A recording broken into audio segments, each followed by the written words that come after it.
바울은 지금 옥에 갇혀 있지만, 그리고 수많은 고난을 당했지만 그것을 기뻐한다고 그랬어요. 자신의 모든 것을 다 배설물과 같이 여기고 오직 그리스도와 십자가만을 붙들려고 했던 사람이에요. 왜 바울이 이렇게 살 수 있었을까요? 그것은 그가 하나님의 나라를 보았기 때문에 그런 것입니다.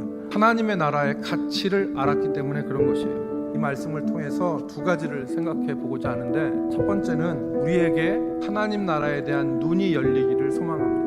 너희는 먼저 그의 나라와 그의 의를 구하라 그러셨어요. 그런데 뭐가 하나님의 나라인지 알아야지 구하죠. 하나님의 통치, 하나님의 다스리심, 단순히 내가 잘 살고 내가 잘 먹고 내가 행복하고 이것에 그치는 것이 아니라 하나님의 통치가 이루어지고 하나님의 의와 하나님의 평강과 하나님의 기쁨이 임하게 되는 것, 이것을 먼저 구하라는 것이죠.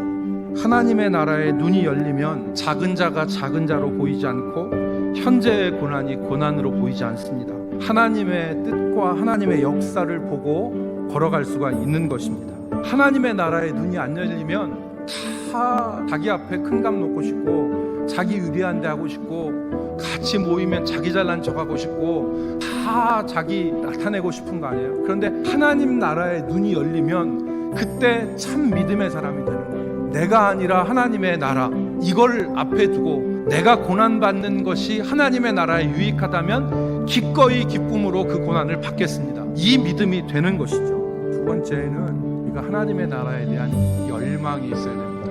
오늘 바울 사도는 하나님의 나라에 대한 시각뿐만 아니라 하나님의 나라에 대한 열망이 있었어요. 24절에 보니까 그리스도의 남은 고난을 내 육체에 채우노라 그랬어요. 왜 바울 사도는 고난받을 때 고통이 없었겠습니까? 바울 사도는 괴로움을 당할 때 괴롭지 않았겠어요? 그러나 하나님의 나라에 눈이 열리고 하나님의 나라를 소망하니까 그 고난도 기꺼이 받을 수 있는 거예요. 우리가 믿노라 하면서도 하나님 나라에 대한 아무런 의식도 아무런 열망도 아무런 헌신도 없다면 우리는 주님과 관계없는 사람입니다. 하나님의 나라와 관계없는 사람입니다. 이러한 사람들이 주님께 들을 말이 정해져 있습니다. 내가 너희를 도무지 알지 못한다. 우리가 주님께 들을 말은 모른다가 아니라 안다예요. 내가 내 행위와 내 수고와 내 인내를 알고 또 내가 참고 내 이름을 위하여 견디고 게으르지 아니한 것을 아노라 그랬어요. 하나님의 나라를 위하여서 헌신하는 것, 하나님의 나라를 위해서 주의 종들을 섬기고 하나님의 나라를 위하여서 어려운 성도들을 섬기고